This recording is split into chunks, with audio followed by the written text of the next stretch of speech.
Je suis le capitaine Jules, officier de l'armée de terre et ambassadeur de l'exercice Orion 26. Nous nous retrouvons aujourd'hui pour cette deuxième séquence dédiée à la Marine nationale, actuellement sous le contrôle opérationnel du SECLANTS, l'état-major en charge de la zone maritime atlantique.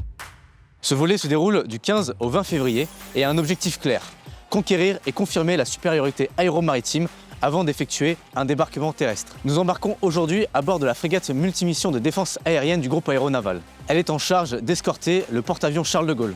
Mission donc de la plus haute importance. Et je me rends maintenant en passerelle pour rencontrer le commandant du bâtiment.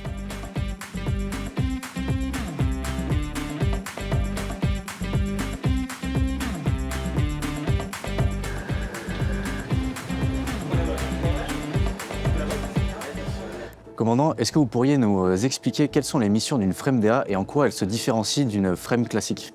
Oui, bien sûr. Donc les FREM sont des frégates multimissions. Donc elles conduisent différents types de missions.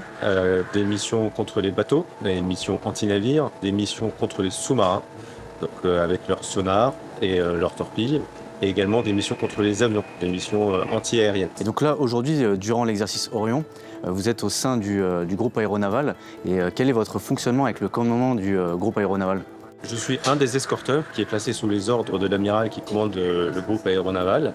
Et à ce titre, il me confie un certain nombre de missions, parmi lesquelles celles qui ont été évoquées précédemment. Donc je peux être chef de la lutte anti-aérienne au profit du porte-avions, chef de la lutte anti-sous-marine également. En plus des missions que je peux assumer de façon plus générale. Et donc on a un lien quotidien avec lui et on reçoit ses ordres de façon continue. Et je lui rends compte en chaque instant. Merci, commandant.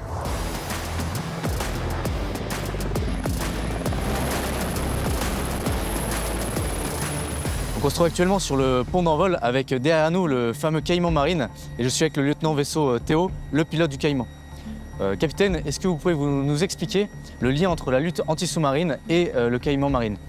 Oui, bien sûr. Donc le Caïman Marine qui se trouve derrière nous, effectivement, c'est un hélicoptère à capacité de lutte anti-sous-marine. C'est-à-dire qu'on embarque dans le cargo, dans la soute du Caïman, un sonar trempé que l'on trempe dans l'eau à diverses profondeurs et qui permettent de détecter les sous-marins qui sont sur l'eau. Et grâce à cela, eh bien, on arrive à conduire de la lutte anti-sous-marine grâce au Caïman Marine depuis la frégate. Quel est votre rôle dans l'exercice Orion 26? Je suis embarqué à bord d'une frégate française qui participe au sein d'un parti, donc la Force Bleue.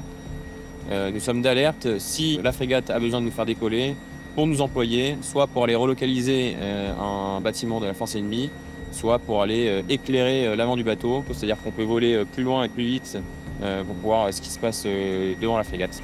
Les opérations, c'est d'abord des systèmes d'armes, mais également des systèmes numériques. Et nous dirigeons maintenant vers le central des opérations.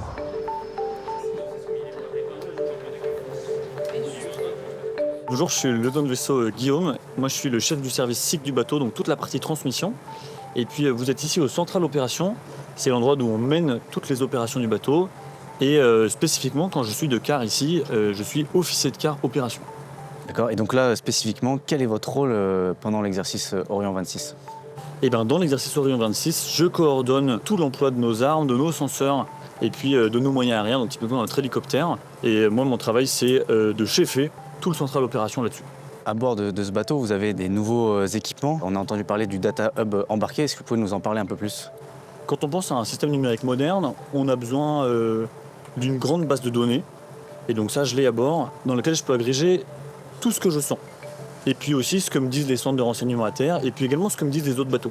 Et puis après, je peux chercher facilement dedans pour retrouver des infos. C'est une plateforme qui est hyper flexible, et du coup, si j'ai besoin par exemple de développer mes propres applications, et ben en fait, je peux le faire. J'ai toute une usine logicielle dans le Data Hub embarqué, et puis j'ai même un marin à bord dont le job est d'être ingénieur de développement et qui fait ça à plein temps. Et donc, quand j'ai un nouveau besoin, hop, je sors une nouvelle application pour ce besoin. Et ça, c'est grâce à cette nouvelle plateforme qui s'appelle le Data Hub embarqué.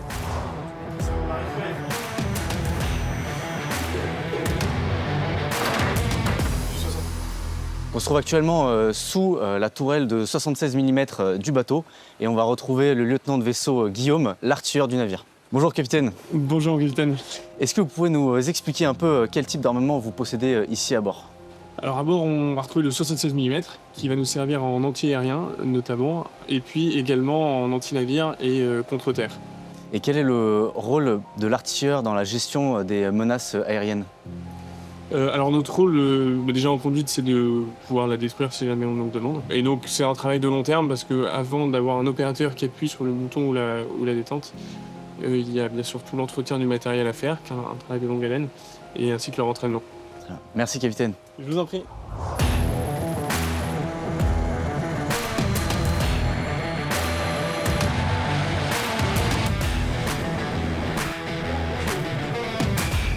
Nous retrouvons maintenant pour cette deuxième séquence à bord du porte-avions Charles de Gaulle, navire amiral du groupe aéronaval. Il embarque plus d'une vingtaine d'aéronefs, Rafale marine, Hawkeye et hélicoptères.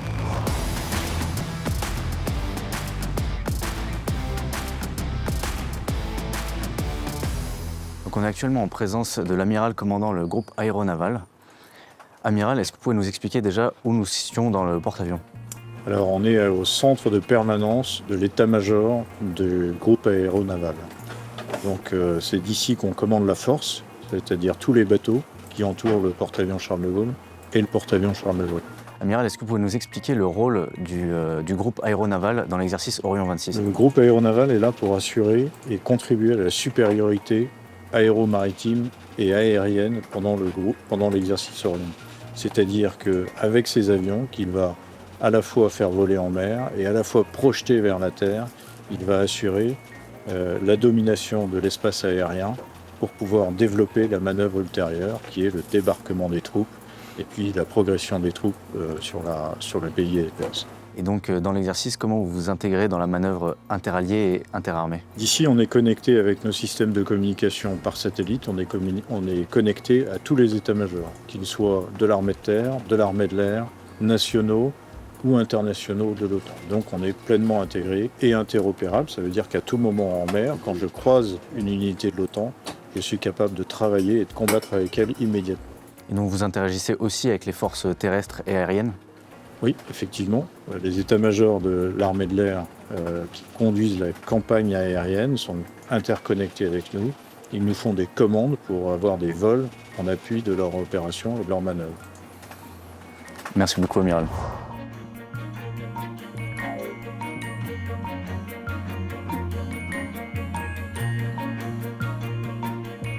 Nous nous trouvons actuellement en passerelle de navigation pour rencontrer le commandant du porte-avions. Commandant, bonjour. Bonjour, capitaine. Commandant, est-ce que vous pouvez nous expliquer le rôle principal du porte-avions Charles de Gaulle ? Alors, le porte-avions Charles de Gaulle, comme son nom l'indique, ça porte des avions. En fait, un bateau de la marine, il a ce qu'on appelle un système de combat. Donc, pour les uns, c'est un canon, des missiles. Nous, le système de combat d'un porte-avions, c'est des avions. Ça nous permet de faire décoller des avions en mer, parce qu'on est en pleine mer. Et donc ça nous apporte la supériorité, c'est la partie aérienne de la supériorité aéromaritime. Quelle est la plus-value stratégique d'un porte-avions sur une base aérienne terrestre ? La mer est un espace qui appartient à tout le monde, c'est un espace de liberté. Au-delà des 12 nautiques, au-delà des 20 km à peu près, eh bien, on peut se déplacer partout. Donc, en fait, comme la mer, elles sont toutes reliées les unes aux autres, avec un porte-avions, je peux me déplacer dans tous les océans du monde et je peux me rapprocher à 12 nautiques d'un pays et y rester, même si on n'est pas en temps de mer. C'est-à-dire que je n'ai besoin de l'autorisation de personne. Donc la grande force d'un porte-avions, c'est sa mobilité, c'est son déplacement. Et c'est associé, c'est la capacité d'avoir des avions dans un espace international ouvert qui s'appelle les océans. Merci beaucoup, commandant. Je vous en prie.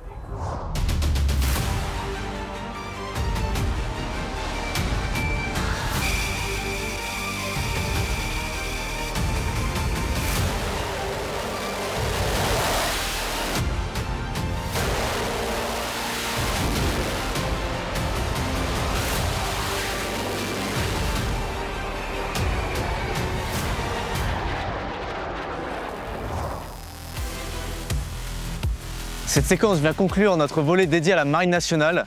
Le débarquement terrestre est programmé. Nous retrouvons donc très vite avec l'armée de terre.